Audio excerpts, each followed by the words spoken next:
Boa noite, pessoal. Tudo bem com vocês?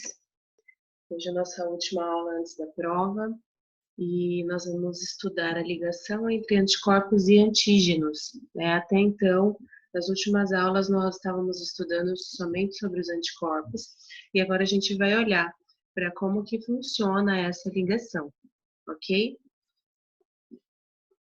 As características dos antígenos biológicos. A gente já viu lá no começo da nossa primeira aula o que é um antígeno, né? Então, relembrando, um antígeno é qualquer substância que pode se ligar especificamente a um anticorpo ou a um receptor de antígeno da célula T, certo? Então, é aquilo que é antigênico. Então, não faz parte da nossa constituição e o nosso organismo identifica como estranho, tá? Isso é um antígeno. Anticorpos reconhecem como antígenos quase todos os tipos de moléculas biológicas. Nós temos metabólitos intermediários, açúcares, lipídios, alcacoides, hormônios e também macromoléculas, né, que são as moléculas maiores, como carboidratos complexos, fosfolipídios, ácidos nucleicos e proteínas, tá? Isso são os anticorpos, que reconhecem, então, essa gama de antígenos. Já as células T, elas reconhecem principalmente peptídeos, né? Então, são moléculas, né, menores em relação àquelas que os anticorpos reconhecem. E todos os antígenos, eles são reconhecidos por linfócitos ou por anticorpos específicos, todos eles, tá? E esses antígenos, eles ativam esses linfócitos quando eles se ligam ao receptor. E eles são chamados, então, de imunógenos ou imunogênicos, que a gente também já estudou, né? Que é quando o antígeno, ele possui a capacidade de se ligar ao linfócito, né, ou ao anticorpo, e ativar, despertar a resposta imunológica do nosso organismo, certo? E normalmente são macromoléculas que fazem, então, que despertam o nosso sistema imunológico. Existem antígenos que têm a capacidade de se ligar a anticorpos e linfócitos, né, os receptores dos linfócitos, mas que não desencadeiam uma resposta imunológica. Então, esses antígenos são chamados de antígenos não imunogênicos, quer dizer que não têm a capacidade de despertar o sistema imunológico, certo? Seguimos. Somente macromoléculas são capazes de estimular os linfócitos B para iniciar as respostas imunes humorais, né? Aquelas que são via anticorpos. Porque a ativação da célula B exige a junção, né, ligação cruzada de múltiplos receptores de antígeno, ou exige antígenos proteicos que vão, então, pedir ajuda daquelas células T helper, ou células T auxiliadoras, tá? E essas macromoléculas, elas são maiores do que a região de ligação de um antígeno e de um anticorpo. Lembra que eu já falei para vocês que o anticorpo, o receptor da célula T, ele não reconhece, né, a molécula como um todo, o micro-organismo como um todo, né? Então, o anticorpo, qualquer anticorpo, o receptor de célula T, ele vai se ligar apenas a uma parte, a uma pequena porção dessa macromolécula. E essa parte que é onde o anticorpo ou o receptor se liga é chamada de determinante, né, determinante antigênico, ou ainda epítopo. Então, essas duas palavras, elas são sinônimos, tá? Então, ela corresponde a uma parte, a uma porção da macromolécula do micro-organismo que vai se ligar ao anticorpo ou receptor de célula T, e chamada, então, de determinante antigênico ou epítopo. Então, todas as vezes que vocês ouvirem essas duas palavras, vocês lembram que é uma parte do antígeno, uma parte da macromolécula do micro-organismo que está, então, sendo reconhecida por um anticorpo ou uma célula receptor de célula T. A configuração espacial dos diversos epítopos, né, dos determinantes, em uma única molécula de proteína, ela pode influenciar, então, a ligação dos anticorpos de várias formas, causando, né, efeitos alostéricos, quer dizer o quê?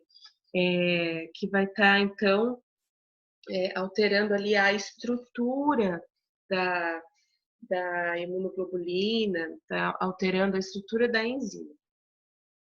Os determinantes antigênicos, eles podem também depender da dobra da proteína. Lembra que a gente já viu isso, que quando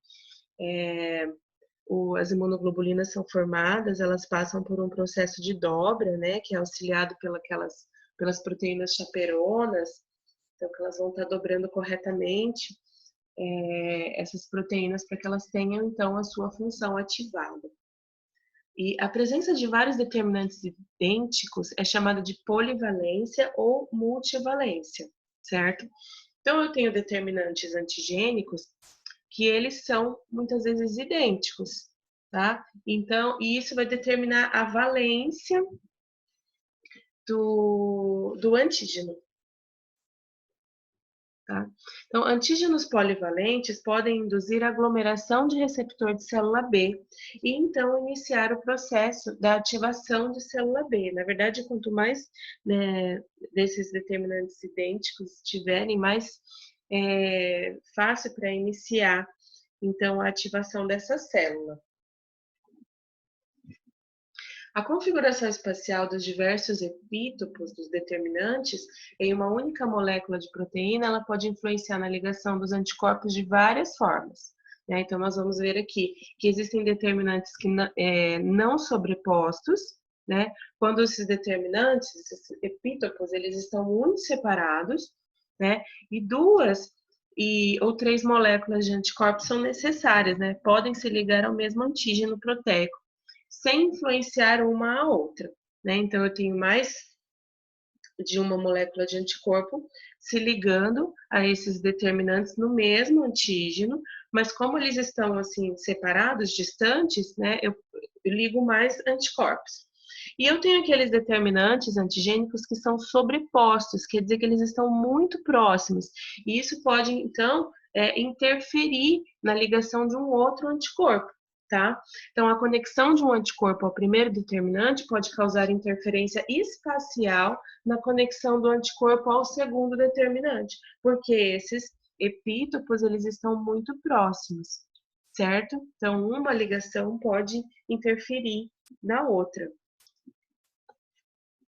Existe também a possibilidade da conexão do primeiro anticorpo causar uma mudança, né, conformacional na estrutura do antígeno, que pode influenciar tanto negativamente ou positivamente na conexão do segundo anticorpo num outro ponto da proteína, tá? E é o que eu já tinha mencionado com vocês, que são os chamados efeitos alostéricos, onde a conexão de um anticorpo com um determinante antigênico pode mudar a estrutura, né, desse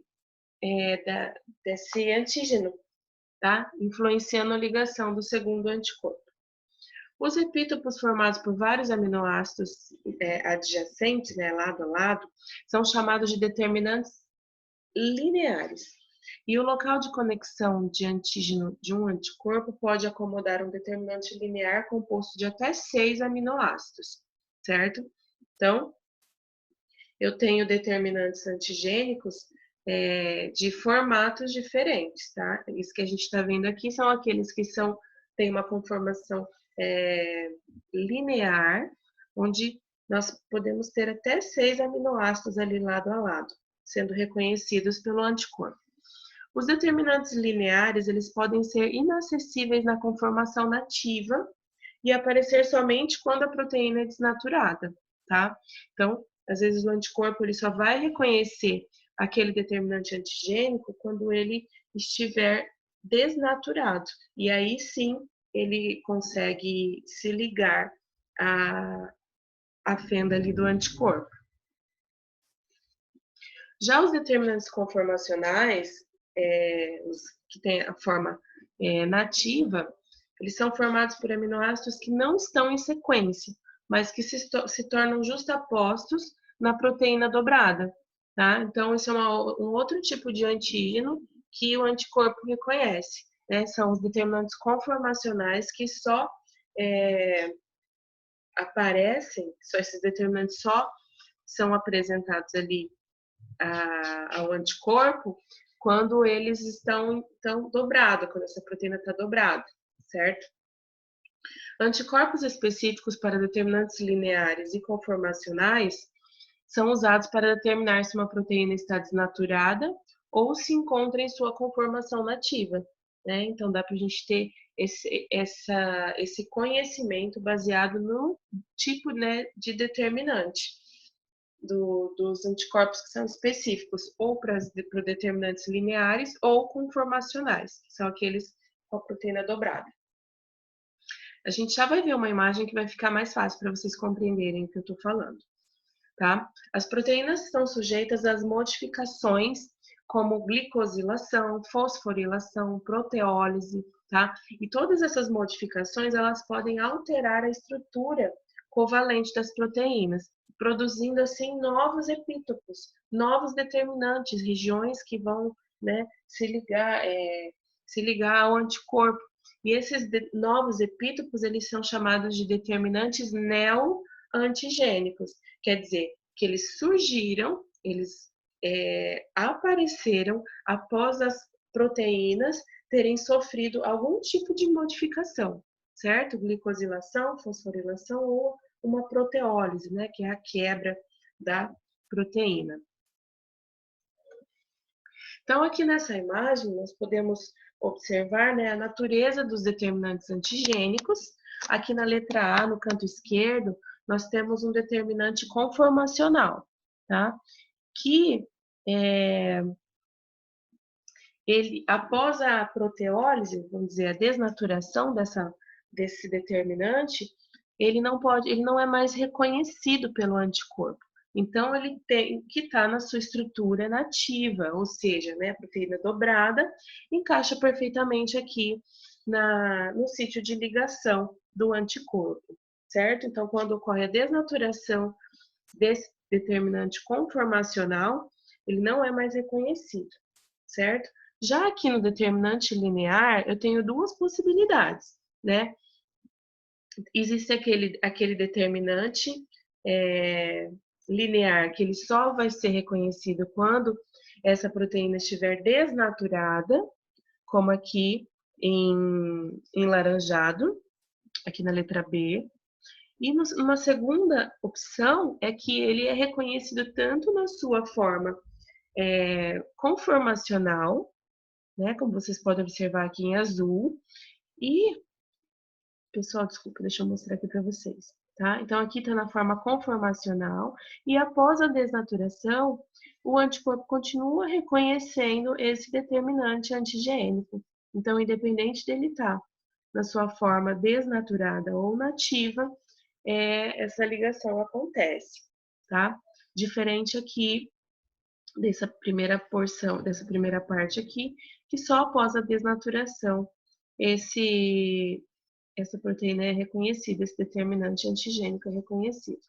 E por último, que foi o último caso que nós falamos no slide anterior, é quando ocorre uma modificação na proteína. Aqui está dando um exemplo de uma proteólise, né? Tá vendo? Então, eu não tenho aqui nenhum determinante antigênico, ó, determinante ausente.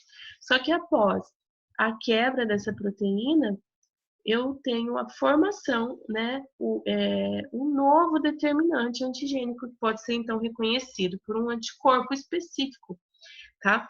E, então, esse é um determinante neoantigênico, porque ele foi formado após uma modificação na proteína, tá? Certo? Então, nós temos os determinantes conformacionais, que são aqueles onde a proteína está dobrada, e assim o anticorpo reconhece esse determinante. Nós temos aqueles determinantes lineares, também, que são reconhecidos, lembra? Com até 6 aminoácidos. E temos os determinantes neoantigênicos, que são aqueles formados após a proteína sofrer algum tipo de modificação.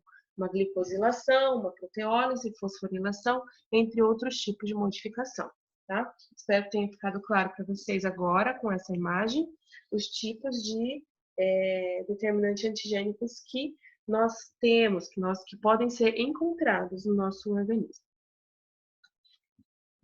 As bases estruturais e químicas da ligação com os antígenos, tá? Os locais de ligação de antígeno da maioria dos anticorpos, eles são superfícies planas, que podem acomodar epítopos conformativos, né, conformacionais de macromoléculas, permitindo que os anticorpos se liguem a moléculas grandes, né? Então, esse local de ligação é uma superfície plana, né, para facilitar justamente a ligação dessas moléculas grandes aos anticorpos.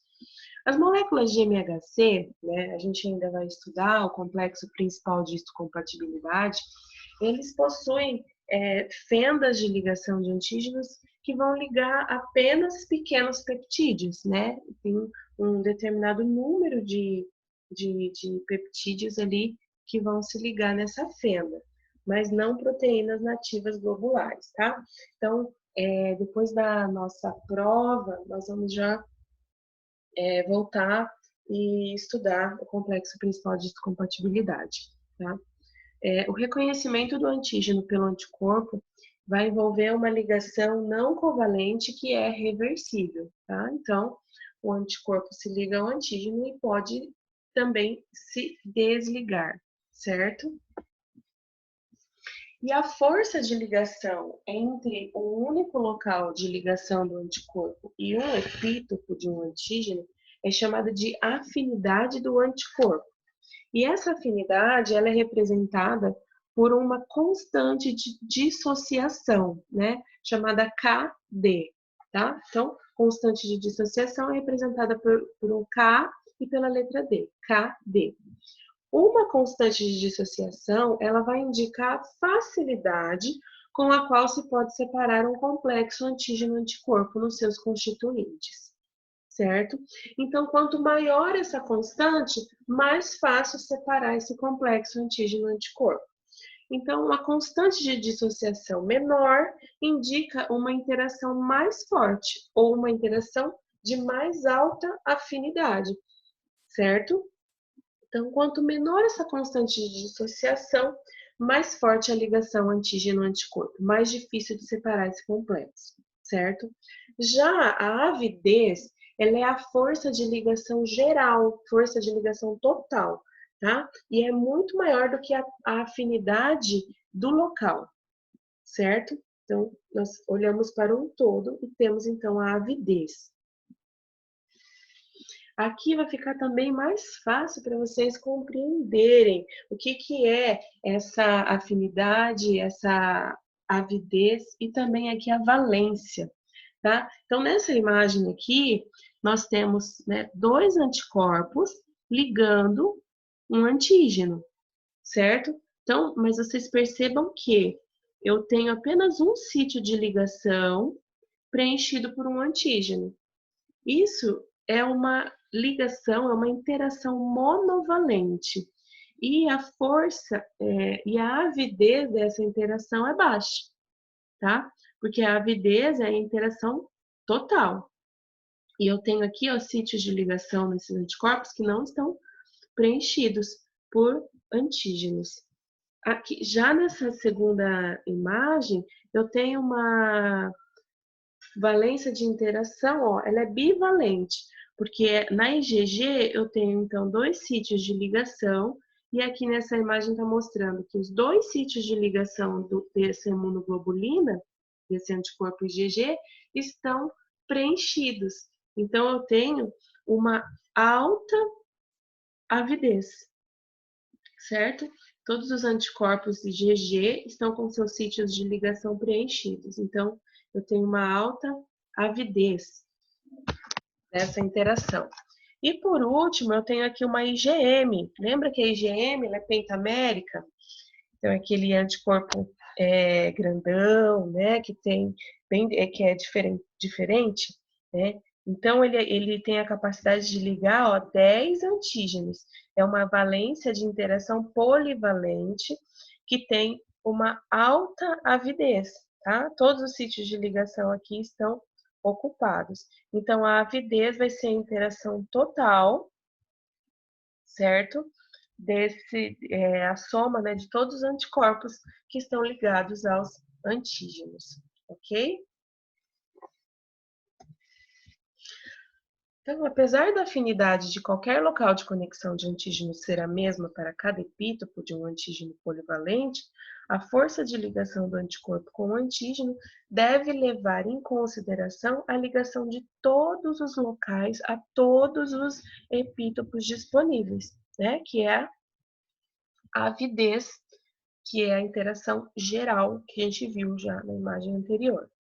Antígenos polivalentes são importantes do ponto de vista da ativação da célula B, sendo que essas interações têm importância biológica, pois muitas funções efetoras dos anticorpos só são desencadeadas, né, são mais desencadeadas quando duas ou mais moléculas de anticorpos são aproximadas pela conexão a um antígeno polivalente, certo?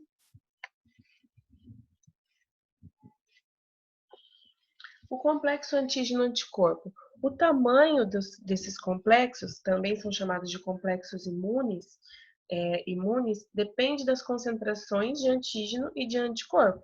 Então, grandes complexos são formados em concentrações de antígeno e anticorpo multivalentes, que são denominadas zona de equivalência. E a gente tem uma imagem também para ficar mais claro, certo? Então, aqui nessa imagem, eu tenho uma zona de excesso de anticorpo. Então, eu tenho pequenos complexos imunes, tá vendo? Então, eu tenho menos anticorpo, eu tenho mais anticorpos do que antígenos. Então, eu tenho sítios de ligação aqui vazios. Já na zona de equivalência, nós temos a maioria dos anticorpos ligando antígenos, tá vendo os sítios de ligação preenchidos? Ou se não todos, tá? Então, eu tenho uma grande rede de complexos imunes, tá? Chamada de zona de equivalência. Mas eu também posso ter uma zona de excesso de antígeno, tá? Então, tá faltando anticorpos, eu tenho mais antígenos que anticorpos, e eu também vou ter pequenos complexos imunes, né? Uma rede menor, que precisa ter, então, esse equilíbrio, vai depender da concentração de antígeno e a concentração de anticorpos, para que eu tenha, então, essa zona de equivalência. Ok? As características relacionadas com o reconhecimento de antígenos, né? A gente já viu essas principais características dos anticorpos, tá? E todas essas características no reconhecimento de antígenos, elas vão refletir as propriedades das regiões variáveis dos anticorpos, certo? Então, nós temos a especificidade, né? Que os anticorpos podem apresentar uma especificidade para um antígeno, distinguindo pequenas diferenças na sua estrutura química, ok? E eu também tenho muitos anticorpos específicos para diferentes antígenos. Isso caracteriza a diversidade. Então, a produção de anticorpos estruturalmente distintos, cada qual com uma especificidade distinta e com capacidade de se ligar a um grande número de diferentes antígenos, tá? Então, isso é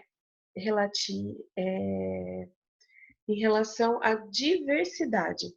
Então, nós já tínhamos visto, né, que essas são as principais características dos anticorpos, que eles são específicos para determinado antígeno de determinada classe, tá? E que eles têm uma diversidade muito grande, ou seja, um repertório, né, total de anticorpos muito diversos, tá?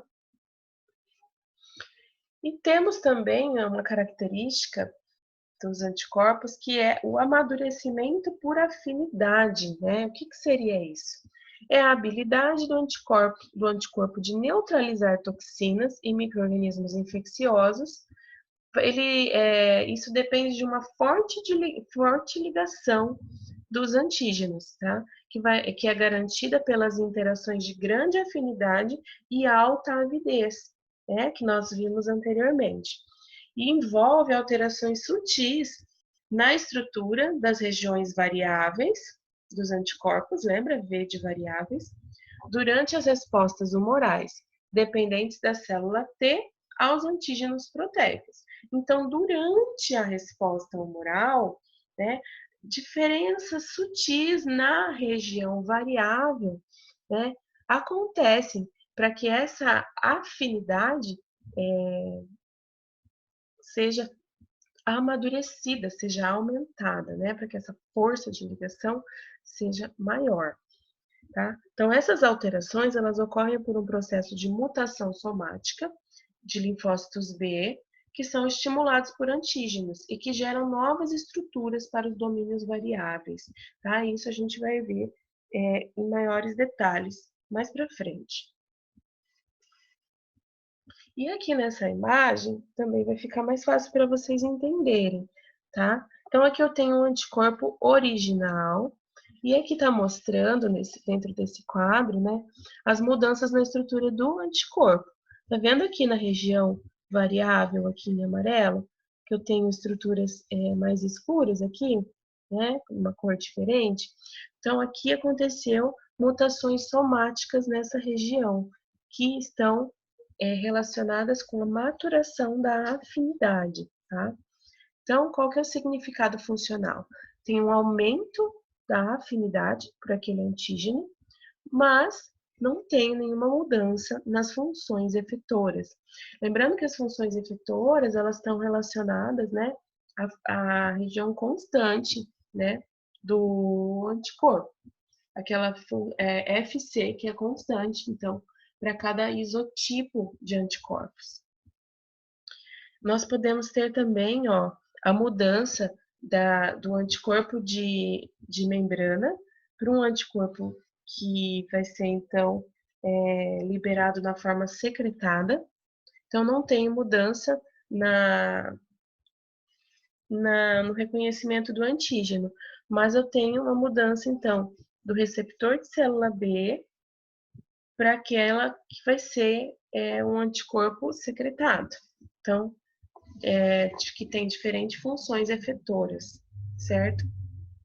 E eu também tenho uma terceira alteração, que é a troca de isotipo, né? De isótipo, né? Então, eu tenho IgD e IgM, normalmente são produzidos IgD e IgM, que são os de membrana, e então existe uma troca de isótipo. Passa a ser, então, uma IgG, uma IgA, e vai ter, consequentemente, uma mudança, né, na função efetora. Então, dependendo do isótipo de anticorpo, eu tenho funções efetoras diferenciadas. Várias funções efetoras das imunoglobulinas são mediadas pelas porções FC, né, as porções constantes das moléculas de anticorpos. E os isótipos de anticorpos que diferem nessas regiões vão desempenhar funções efetoras distintas, certo? As funções efetoras dos anticorpos, elas só são iniciadas por anticorpos que estão ligados a antígeno, lembra? Que eu falei isso para vocês na outra aula, e não por moléculas livres. Então, é necessária a presença de pelo menos duas porções constantes, duas porções FC, para conectar e iniciar os vários sistemas efetores, tais como as proteínas do complemento e os FCRs, né, os receptores da porção FC dos fagócitos. E, para finalizar, né, as alterações nos isótipos dos anticorpos durante a resposta humoral influenciam como e quando essas respostas irão reagir para eliminar esse antígeno. E o processo de recombinação de troca em que ocorre a mudança no tipo da região constante e, consequentemente, do isótipo do anticorpo produzido pela célula B, não altera as regiões variáveis. Então, o que acontece quando ocorre essa troca de isótipo não altera a especificidade do anticorpo, e sim a função efetora, tá? Então, a região constante das cadeias pesadas que vai determinar a distribuição tecidual das moléculas de anticorpos, ok? Pessoal, essa é a nossa aula de hoje.